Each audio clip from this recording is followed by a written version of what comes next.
What's up, everyone? How you doing? I know it's been about a month since I got back to you guys about what's been going on, but I'm back. I just wanted to say hello and wish you all well. I also wanted to say hi to my new subscribers that I noticed that I've been getting over the past month.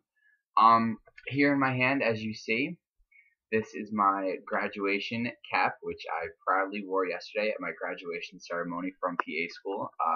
In case you guys are wondering where the tassel is, it's actually currently up in my rear view mirror in my car. But I just actually kind of wanted to bring this along and make it a symbol of, of all the hard work that I actually put in, and I managed to accomplish these past 2 years. It's been one hell of a ride, and I'm sure you guys can understand after seeing all these videos that I posted. But I wanted to come back and I wanted to say that I officially did it, and I made it. I made it through my clinical rotations. I made it through the first year, the second year. I made it through all the master's work, completed my master's thesis, which actually my professor would like me to get published. So I'm going to get working on that. Once it's actually published and I have it on a journal, I'm going to link you guys up so you can read it yourselves. The thesis topic of my paper was, are we able to genetically modify the human immune system to become impervious to HIV? Something that's always really interested me, even since I was a lab tech. I've always, I thought HIV pathogenesis was something so incredibly miraculous that this virus, not even a life, not even like a life form, had the ability to go and turn DNA into RNA, and I think I got that right. Yeah, the reverse transcriptase was managed to just, make it so evasive to the immune system that it just, it became overpowering. But what I kind of wanted to touch up on with the article, the thesis, is that, can we actually genetically modify our immune system, our T cells, to not hold the receptor in which HIV locks onto? So it's pretty interesting, but not the topic of today's video, but something that actually was quite sentinel in the last couple of weeks of the program. But yesterday, it was probably the most breathtaking experience. It happened so fast. Like, I've been dreaming of yesterday since August of 2011. I always dreamed about walking up on stage, finishing the PA program, getting my master's degree, and celebrating with all my classmates. And yesterday, it happened so fast. Like, it's hard to even believe that it happened. Like, it already feels like a distant memory, But it was just, it was such an amazing experience. I had my family there. I had my class there. I had everyone that have ever believed in me, even when I didn't believe in myself there. It was such an emotional experience that walking into the auditorium, I actually had tears rolling down my face. But then by the time I was done, I got out of there, I was jumping up and down, screaming, yelling. It really was. It was amazing. And I can't believe it's over. That's the thing. For those of you who are looking into going to a PA school, you are going to be mind blown how fast it goes. And you're going to learn so much. And let me tell you, even though I'm not working yet, I can already tell you it's worth it. Which actually leads me into my next topic. A lot of you have been asking, where are you right now? Are you done with your clinicals? Are there any jobs lined up right now? Well, to answer your question, last week I went on a job interview and I was offered a position on the spot. They offered me a position in the emergency room, so I accepted, and it's something I've always wanted to do. I've always said in all my videos that ER is probably one of the most amazing rotation experiences you're ever going to have. You don't know what's going to walk through the door. It's quick, it's fast paced, it's not mundane at all. Something that I really feel like I really belong in. And I took the job, and I cannot wait to start. I'm going to be an emergency medicine PA, and I'm going to be working in Queens. So can't really give the name of the hospital where I'm going to be at, just for privacy issues. But yes, I am employed. But the only problem is, and this is something that everyone's going to experience as a new PA, a new graduate PA, the credential process to get your paperwork up to the state and get approved and what have you. And your employer has to contact the state, and they have to make sure that your paperwork is in order and the paperwork gets sent back and forth. If it's not expedited, that process can take about 8 weeks. So right now, my anticipated start date is not going to be until late October, early November. So I've still got some time where I'm just kind of, going to be just kind of rolling through the days, just kind of getting myself into a routine. Right now I get up, I go to the gym, I come home, and now I'm studying for my boards. That's the next big thing. My boards are coming up in about 2 weeks.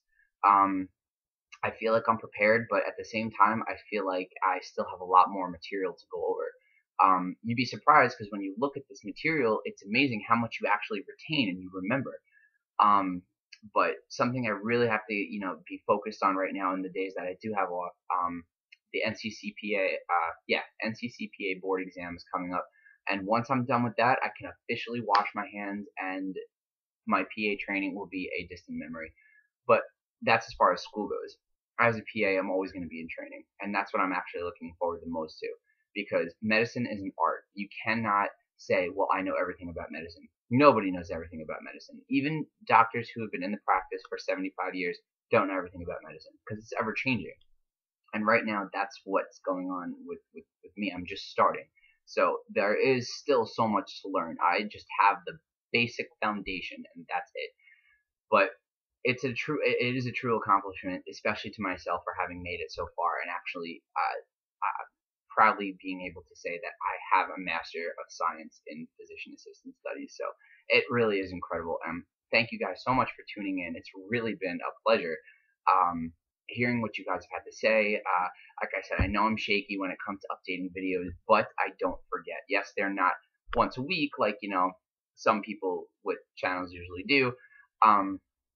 But like I said, I remember I woke up this morning, and I'll tell you what actually made me want to do another video is because for those of you who are tuned into the physician assistant student blogs and the channels, if any of you are familiar with Dave Dubois, the PA coach, he actually commented on 2 of my videos today, and he wrote me and he said, great work. It's nice to see that you are willing to go and help future PA students like myself. And that man was actually my inspiration to go and make videos for you. And he actually helped me get into PA school. He told me exactly what to say on my interview. His videos were amazing. So if there's anyone that you guys should give credit to, it's him. So in 2 of my videos have him below, the PA coach. His name is Dave. I'm sure you guys have seen him before. If you guys have searched anything PA related on YouTube, he probably comes up. But it was just an honor to actually hear that he's tuned into my videos and he responded. So it's just kind of like a big shock for me that these are getting very popular. But listen, Dave, if you're watching, I have to thank you from the bottom of my heart. You actually inspired me to make these videos for other people because you, like yourself, helped me. Other people have helped me. Other students have helped me, and now I want to help you guys.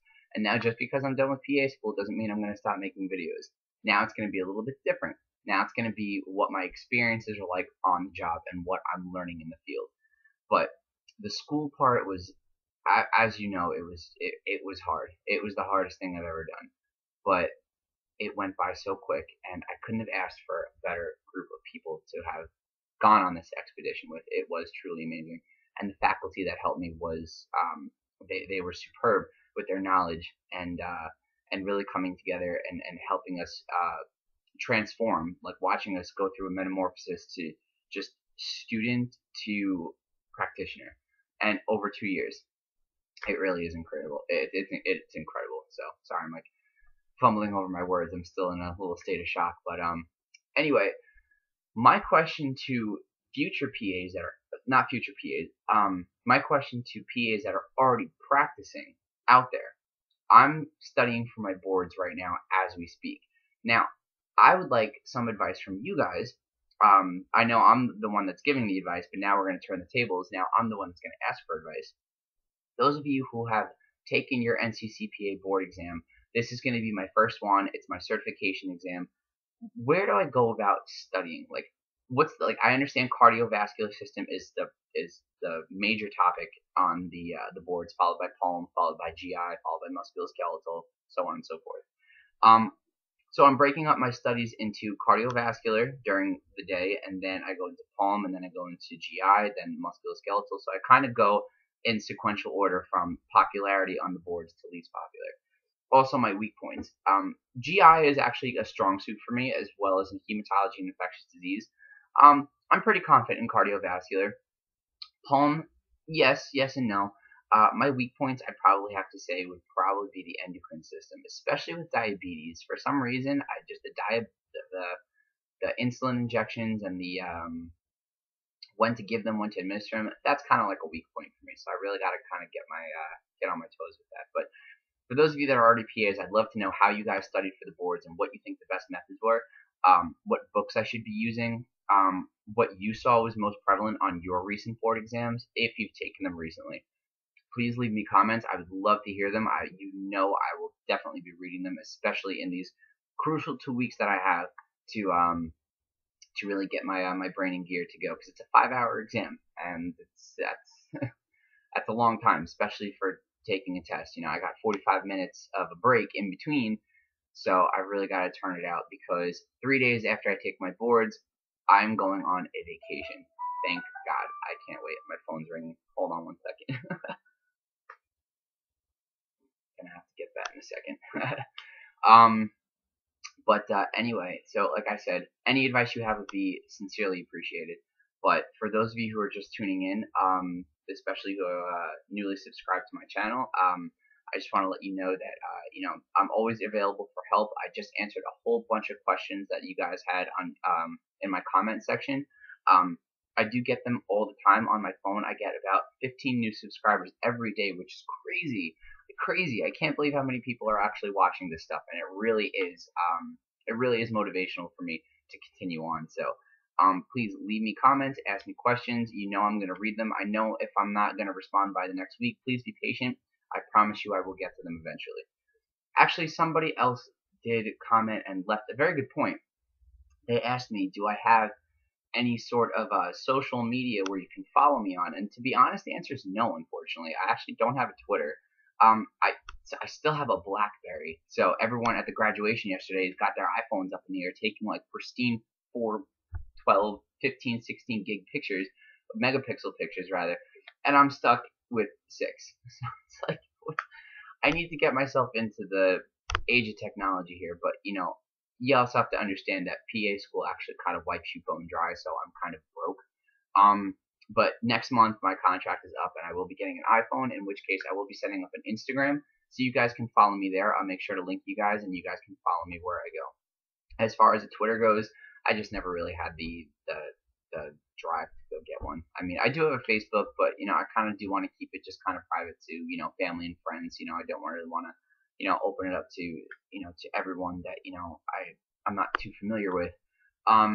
If you all can understand that, that'd be greatly appreciated. But obviously, I do have this channel, so like I said, just be patient, stay tuned. I will have some form of extra social media accounts up and running. Most likely, it's probably going to be Instagram within the following month. So I think Instagram is so cool too. Like, everyone's just like, oh, like what background do you want? And there's like 1960s and like Polaroid and Photoshop. I'm like, yeah, that one looks good. Sure, why not? Yeah, go for it. Black and white, haze, sepia, sequoia, whatever. I don't know. So you get the gist of it. But eventually, I will have something extra for you guys to follow me around on. So until next time, like I said, thank you guys so much. And if you guys are gonna give credit to anybody, give it to the PA coach. If you guys have seen him on YouTube, like I said, it was an honor to actually get a response from him today. So and also I'll keep you guys in touch when my thesis gets published. And until then, I will be locking it down and studying for the boards. So wish me luck. They'll be in about 2 weeks, and after I pass them, which I'm sure I will my first try, I did not go through 2 years of PA school to not. I will make sure to update you guys and let you know that I've passed with, I'm sure, flying colors. And by that time, I will be officially RPAC. So that was actually kind of awkward. If you guys noticed, I tried to do a little, but my gum was in the other side of my mouth. So. But anyway, alright guys, it was a pleasure getting in touch with you guys again. So leave me what you got, and I'll talk to you guys later. Alright, see you later.